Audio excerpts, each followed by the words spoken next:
The sun over the colony world was harsh. Its white light poured down on the dusty streets, burning skin and drying the air until every breath felt heavy in the center of the market square. A raised wooden platform stood, surrounded by shouting voices. It was not a stage for speeches, nor a place for celebration. It was an auction block.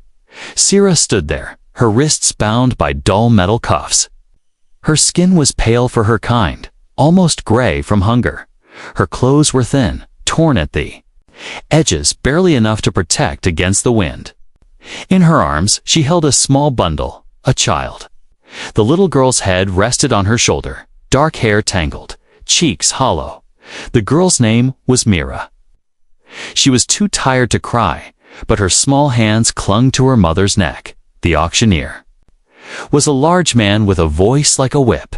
He barked prices into the air, waving his hands to make the crowd excited, healthy enough for work. He called, 2 for the price of 1. The mother can clean, and the little one can learn quick. The crowd muttered, some laughing, some looking with bored eyes. Most saw only bodies to be used, not people. Sira's eyes stayed low. She had not chosen this, but the camp where they had been staying had run out of food. For 2 weeks she had begged for work, cleaning, washing, carrying loads, but no one wanted to hire a refugee widow with a child. Yesterday, Myra had collapsed from hunger. That was when Sira had made her choice. She had walked to the auction house herself, holding her daughter close. If selling herself meant Mira could eat, then she would pay that price. But as the minutes dragged on, no one seemed to want them. One man shouted a number so low the crowd laughed. Another spat on the ground and walked away. The auctioneer's smile was growing thin. Sira whispered into Myra's hair, "It's all right, little one. I'm here." Her voice was soft, but her heart pounded every second they stood there. The future became more uncertain. Then the crowd shifted. A man stepped forward from the back, human. Tall, wearing a worn brown coat.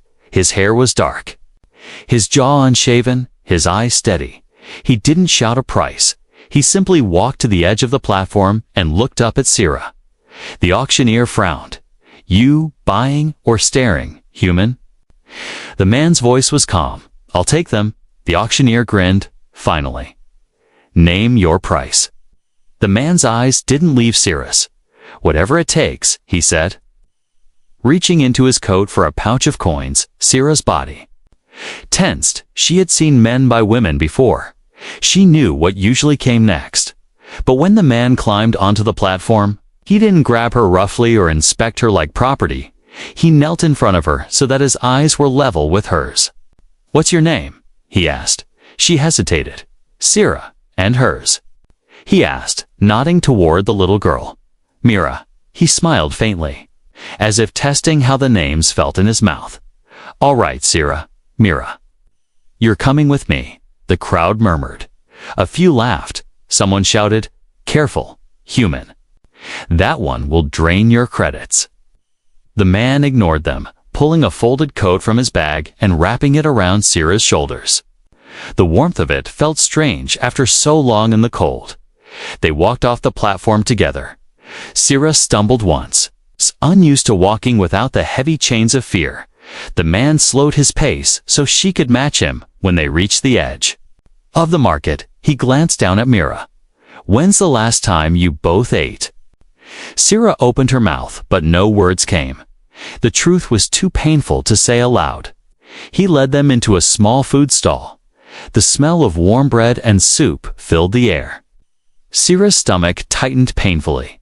The man ordered food, not just for Myra, but for her as well. When the steaming bowls were set down, Myra's eyes widened. She reached for the bread with both hands, biting into it like she feared it would vanish. Sira tried to slow her, murmuring small bites, but the girl was too hungry. The man sat across from them, watching quietly. When Sira finally looked up, he said, "You're safe now." 2 simple words, but they felt heavy. She didn't believe them yet. Safety was something she hadn't known in years. As they left the stall, the man glanced at her again. "My name's Ethan," he said. She gave a small nod, still unsure why this stranger had chosen to help. He didn't act like a master, and he didn't treat her like a tool. But Sierra knew one thing. Whatever his reasons, he had just changed the path of her life, and somewhere deep inside her, a quiet hope began to stir, though she tried to push it down, because hope, in her world, was a dangerous thing. The walk from the market to Ethan's home was quiet. Sierra kept her head down, gripping Mira tightly. Every street they passed was filled with voices and stares. Some people looked with curiosity, others with open dislike. She had learned long ago not to meet anyone's eyes when they reached the edge of the settlement. The noise faded. The homes here were smaller, older, made of wood and metal patched together. Ethan stopped at a gate made of simple planks, pushing it open with one hand. Beyond it stood a small house with a roof that sloped to one side. It wasn't grand, but it looked lived in. "Come on," Ethan said softly, stepping aside so she could pass first. Sierra hesitated. She had expected a barrack, a servant's shed, maybe even a locked room. Instead, the door opened into a warm space with a faint smell of bread.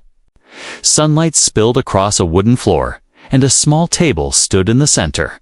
Against one wall, a low bed was neatly made, and in the corner, a fire stove glowed with slow embers. Myra's eyes widened. She reached out a small hand toward the warmth of the stove. Sierra quickly pulled her back, but Ethan only smiled. "She can sit near it, just not too close," he said, taking a blanket from a chair and setting it on the floor for Mira. Sierra stood awkwardly near the door. Her heart was still guarded. Ethan moved to the kitchen area, pulling out bread, dried meat, and fruit from a cupboard. He placed them on the table. "Eat," he said simply, then walked away to tend the fire. Sierra didn't trust it. Food freely given was rare. She broke the bread in half, giving the larger piece to Myra. The little girl ate quickly, crumbs falling onto the blanket. Sierra forced herself to take a small bite, her throat tightening as she swallowed. It was soft, fresh, not the hard ration she was used to. When they finished, Ethan came back, holding 2 folded pieces of cloth. "Clothes," he said. "They're not new, but they're clean." Sierra took them slowly, feeling the fabric between her fingers. No one had given her clothes since before the war. "You can wash up," Ethan added, pointing to a small door. "There's a basin and water in there." She stepped inside, closing the door behind her. The basin was filled with warm water. Warm, her hands trembled as she dipped them in, the dirt and dust washing away. When she looked in the small, cracked mirror above the basin, she barely recognized herself.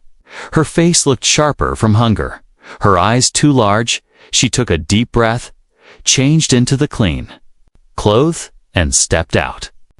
Myra was already wrapped in a blanket near the stove, her tiny face relaxed.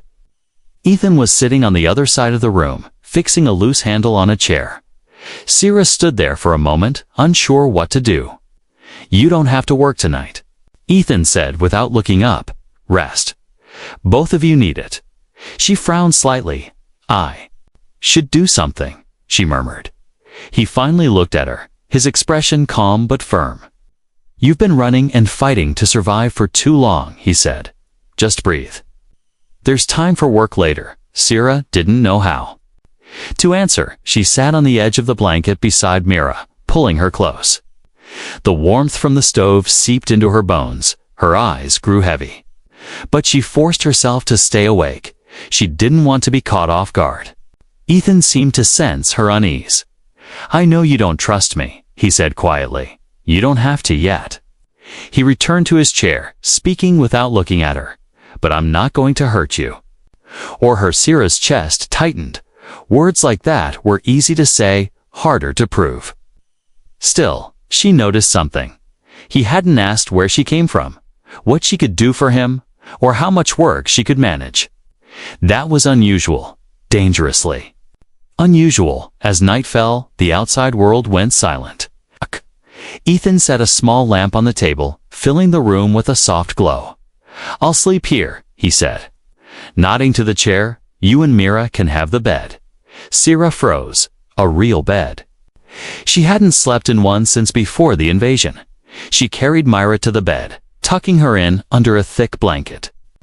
The child sighed in her sleep, her small fingers loosening from their constant grip. Sierra sat beside her, still tense, but feeling the pull of exhaustion. She glanced toward Ethan. He was leaning back in the chair, eyes half closed, in the dim light. He looked calm, not like a man plotting anything. She didn't understand him. And maybe she didn't need to, not yet. For now, all she knew was this. For the first time in years, she and Mira were warm, fed, and not afraid, but deep. Inside, she wondered how long it could last, because in her world, kindness always came with a price. The next morning, sunlight slipped through the cracks in the wooden shutters. Sierra opened her eyes slowly, disoriented. For a moment, she forgot where she was. Then she saw Mira curled beside her, sleeping peacefully, and remembered this was Ethan's home. Her heart tightened. Places like this, moments like this, never lasted. She rose quietly, careful not to wake Mira. Ethan was already awake. Sitting at the table with a mug of steaming tea, "Morning," he said, without looking up from the small knife he was sharpening. Sierra hesitated, then nodded. She still didn't know how to act around him. He wasn't like anyone she had met before. "I'll get breakfast," he said. Standing, Sierra followed him into the kitchen area, her eyes scanning the shelves. There was bread, a few jars of preserved fruit, dried meat, and to her surprise, a small bag of grain, enough to last a few weeks if used carefully. She had learned to measure food by survival time. As they ate, Mira woke and joined them. She laughed when Ethan gave her a slice of fruit. The sound startled Sierra. Mira hadn't laughed like that since before her father died. For a brief moment, Sierra allowed herself to smile. Then the knock came. A sharp, deliberate knock on the door. Ethan stood, his eyes narrowing slightly. He opened the door to find two men in dark uniforms. Enforcers. They stepped inside without asking. One of them scanned the room, his gaze settling on Sarah. "This one belongs to the market," he said flatly. "She was purchased," Ethan replied calmly, "by me. She's under my care now." The man's lip curled. "You know the rules. Property can't be kept outside the labor registry without inspection." Sarah's hands clenched under the table. She had seen inspections before.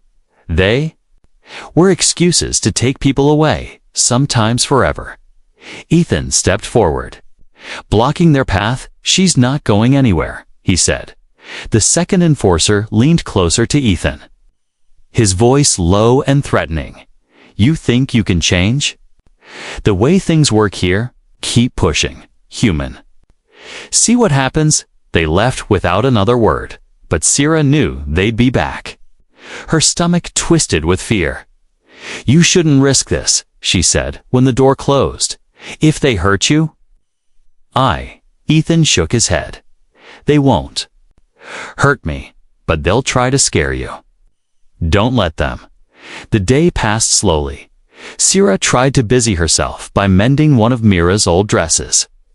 But every noise outside made her tense.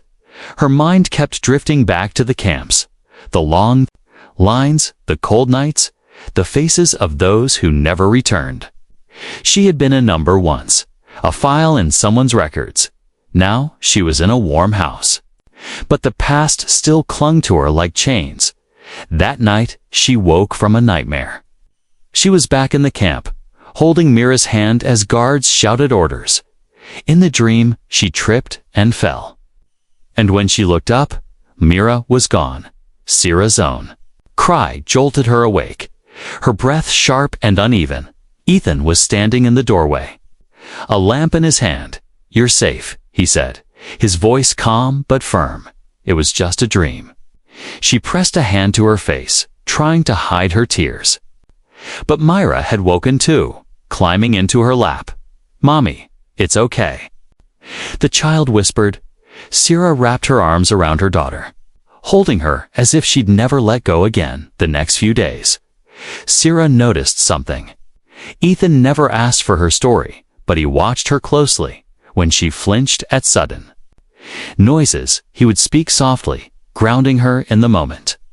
When Myra asked for something, he always found a way to give it, even if it meant going without himself. But the peace couldn't last. One evening, as they were eating dinner, someone threw a stone through the front window. The glass shattered, scattering across the floor.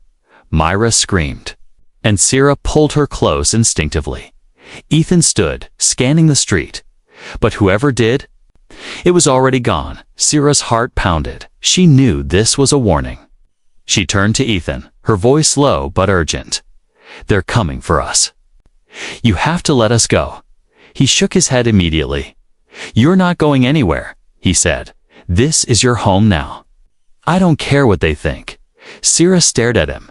No one had ever said those words to her before. She didn't know whether to believe him, but a small, dangerous part of her wanted to.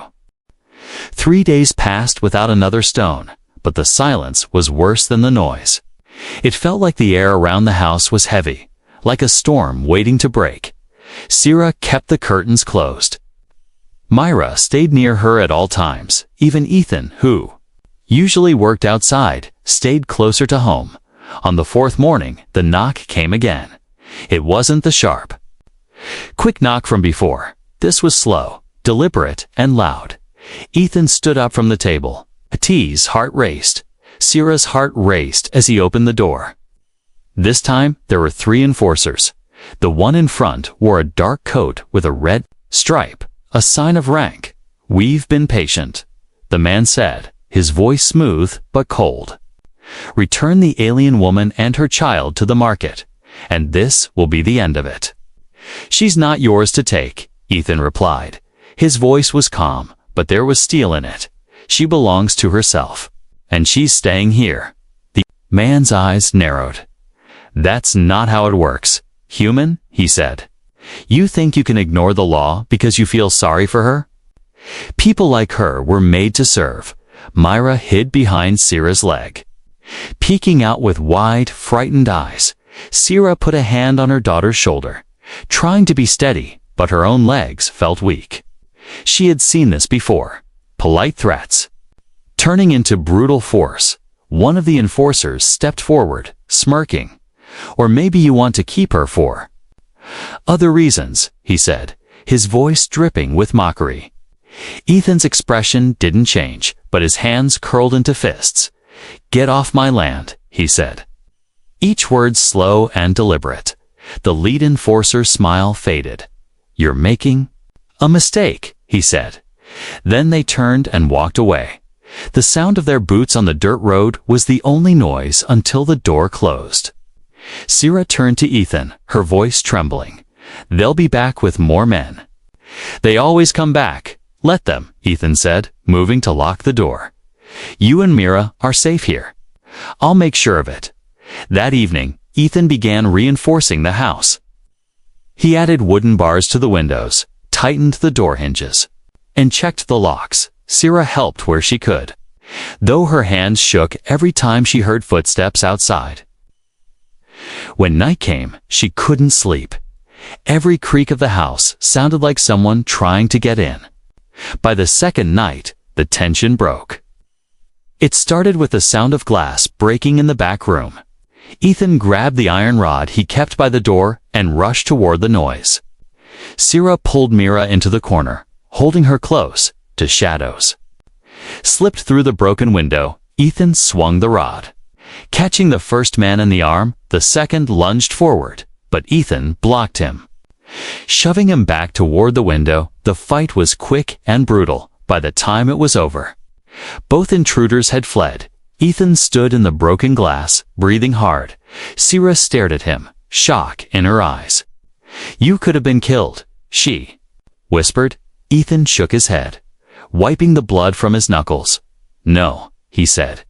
"They could have killed you, That's why I didn't let them. The next morning, neighbors began to notice the damage. A few came by, curious, but most stayed away, afraid of getting involved. Only one, an older woman named Marla, brought a basket of bread and said quietly, "They won't stop unless someone stands up to them." And it looks like that someone is you. Later that day, Sarah tried again to convince Ethan to let her leave. "If I'm gone, they won't bother you," she said. Ethan's voice was firm. "If you leave, they'll just take you back to the Marquette. I'm not letting that happen. Not while I'm alive." For the first time, Sarah saw something in his eyes. Not just kindness, but a stubborn, unshakable will. It made something inside her chest ache. She didn't know why, but she was starting to believe him, maybe. For once, she and Mira really could stay. That night, she lay awake, her daughter sleeping peacefully beside her in the other room. She could hear Ethan moving, checking the locks, walking the perimeter. He was guarding them, not because he had to, but because he wanted to. Sarah closed her eyes for the first time in years. She let herself hope. The morning was too quiet, the kind of quiet that made the hair on the back of Ethan's neck rise. The air outside felt heavy, thick with tension. Sarah noticed it too. She stayed near Mira, her eyes flicking to the window every few minutes. Ethan had been chopping wood when he heard it. The sound of boots, dozens of them. Marching in rhythm, he set the axe down and walked to the road. Around the bend, a line of enforcers appeared, at least 12 men, all in dark uniforms, at the front. Was the same officer with the red stripe on his coat. Sarah saw them from the window and froze. Her hands tightened on Mira's shoulders. "They've come," she whispered, her voice shaking. Myra buried her face in her mother's dress. Ethan stepped back into the house, closing the door behind him. "They're here for you," he said, looking directly at Sarah. "They're not getting you." The pounding on the door shook the frame. "Open up." The lead officer's voice barked. Ethan didn't move. He reached for the iron rod, leaning against the wall. Sarah grabbed his arm. "Ethan, please don't fight them. They'll kill you." He shook his head. "They'll have to get through." "Me first." The door burst open, the wood splintering. The enforcers poured in like a flood. Ethan swung the rod, catching the first man across the chest. Another lunged, but Ethan pushed him back into two others. Sarah pulled Mira into the corner, shielding her with her own body. The room filled with shouts, heavy footsteps, and the crash of furniture. One enforcer tried to grab Sarah. Before he could, Ethan was there. He slammed the man against the wall and roared, "She's under my protection." It was chaos, but then the officer with the red stripe stepped forward. "Enough," he ordered, and the others froze. He looked at Ethan with a cold smile. "You fight like you think you're her owner," he said. Ethan's jaw tightened. "She's not property. She's a person." A few of the enforcers snorted. The officer took a slow step forward, his voice low. "Then prove it. If you think she's worth keeping, you face me." "One on." Sarah's eyes widened. "This is a trap," she whispered. But Ethan was already stepping forward. "Fine," he said. "Let's settle it here." They moved outside, the crowd gathering quickly. Neighbors peeked from their doorways, some whispering, others watching in silence. Sarah held Mira tightly, her heart pounding in her chest. The officer drew a short, curved blade. Ethan kept only the iron rod. They circled each other, the dust swirling around their feet. The officer struck first. His blade flashing, Ethan blocked, the clash of metal ringing out. It was fast, too fast for Sarah's eyes to follow. Each time the officer slashed, Ethan countered. When the officer lunged, Ethan sidestepped, but the blade grazed Ethan's arm. Drawing blood, Mira whimpered, but Sarah held her close, whispering, "It's okay. He's strong." The fight stretched on, the heat and dust pressing in. Ethan's breaths grew heavier, but his eyes stayed locked on the officers. Finally, the officer swung wide, and Ethan seized the chance. He stepped in, slammed the rod into the man's ribs, and twisted it upward, knocking the blade away. The officer dropped to his knees. Gasping for air, Ethan stood over him. "You come back here again, and it won't just be your weapon you lose," he said. The officer spat on the ground, glaring. But he signaled for his men to fall back. The enforcers left, the crowd slowly dispersing. Some neighbors gave Ethan small nods of respect. Others turned away quickly, afraid of what might come next. Back inside, Sarah moved to him immediately. "You're bleeding," she said, her hands trembling as she reached for a cloth. Ethan winced as she wrapped his arm. "They'll be back," she whispered. "I know," he said quietly. "And I'll be ready." That night, the air in the house was heavy.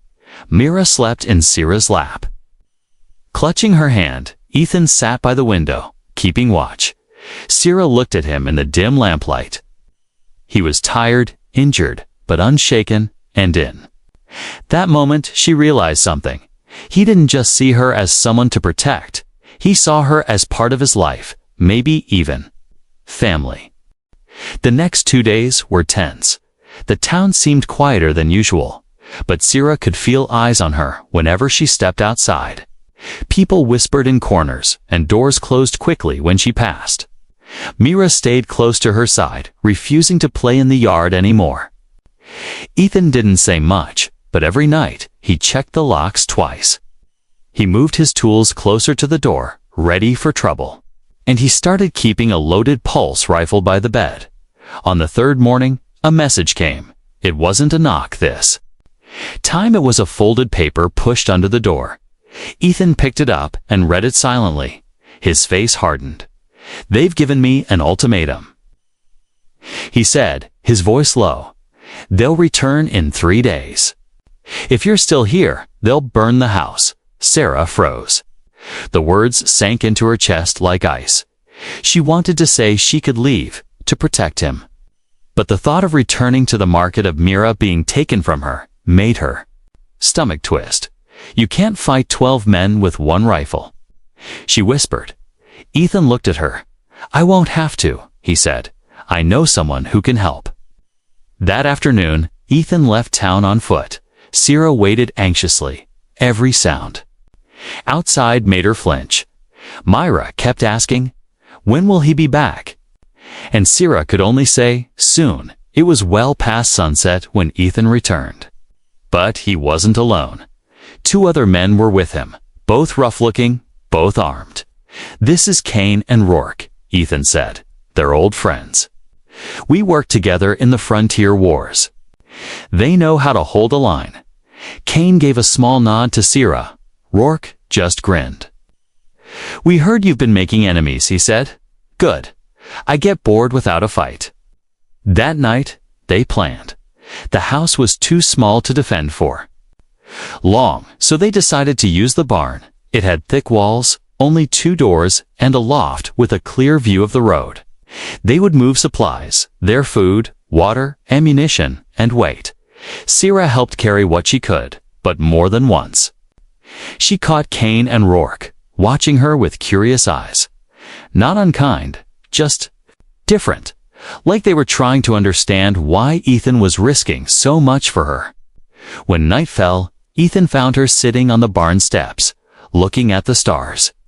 "You don't have to do this," she said softly. "You could walk away." "I'm not worth all this trouble." Ethan sat beside her. "You're worth it," he said simply. "You and Myra both." She didn't know what to say. No one had ever told her she was worth anything before. The next 2 days passed in tense preparation. Kane and Rourke set traps along the path. Ethan reinforced the barn doors with metal braces. Sarah gathered blankets and made a small corner for Mira. The little girl didn't understand everything, but she seemed to sense something was coming on the morning of the 3rd day. The horizon was dark with movement. They came as promised, more than a dozen men this time. The officer with the red stripe at the front, but now they had torches. And their voices carried on the wind. They mean to scare us out before they even get here. Rourke muttered from the loft. Let's see if they like surprises, Kane replied, checking his rifle. The enforcers reached the gate. The officer called out, "Last chance, human. Give us the alien and her child, and we leave you breathing." Ethan stepped into view. His voice was clear and strong. "You'll have to walk through fire to take them," the officer smirked. "That can be arranged," and with that, the torches were raised. Sierra held Myra close, her heart pounding. In that moment, she realized there was no turning back. By the end of this day, everything would change. One way or another, Ethan gave a sharp nod to Kane and Rourke. The defenses were set, the traps were ready, and the fight for their future was about to begin. The officer's order rang out, "Burn it." Flames licked at the fence posts, smoke curling upward. Ethan's eyes narrowed. Kane, Rourke. Now? From the loft, Rourke fired first. The crack of his rifle echoed across the yard. An enforcer dropped his torch and fell. Kane's shot followed a heartbeat later. Forcing the others to scatter, the officer barked orders. But the traps were already working. Hidden wires snapped tight, pulling two men off their feet, spiked. Boards fell from the barn's eaves, scattering them further. Ethan moved through the lower level like a storm. Each time a man tried to reach the barn doors, Ethan's iron rod or rifle butt met him first. Sierra huddled in the corner with Mira. Her heart thumped so hard it hurt. She wanted to close her eyes. But each time she heard Ethan's voice, shouting, warning, calling, orders, she kept them open. She needed to see him. She needed to know he was still standing. Smoke seeped into the barn. One torch had landed too close to the wall. Ethan spotted it and dashed across the floor, stomping it out before the flames could climb. A shot grazed his shoulder, making him grunt, but he didn't slow down. The officer with the red stripe stepped forward through the chaos. His blade drawn, eyes locked on Ethan. "This ends now," he growled. Ethan tightened his grip on the rod. "You're right." They clashed in the middle of the yard. Sparks flew as metal met metal. The officer's strikes were faster this time, more desperate, but Ethan matched him blow for blow. Forcing him back toward the fence, Kane covered them from the loft. Rourke fired at any man who tried to interfere. The townsfolk, drawn by the noise, gathered at a distance. Some whispered in shock, others with quiet hope. The officer lunged. Ethan sidestepped and slammed the rod into his ribs. The man staggered, and in that instant, Ethan wrenched the blade from his hand and threw it into the dirt. The officer fell to his knees. Breathing hard, Ethan stood over him. "Leave," he said, voice like iron, "and never come back for them." For a long moment, no one moved. Then the officer spat, signaled his men, and limped away.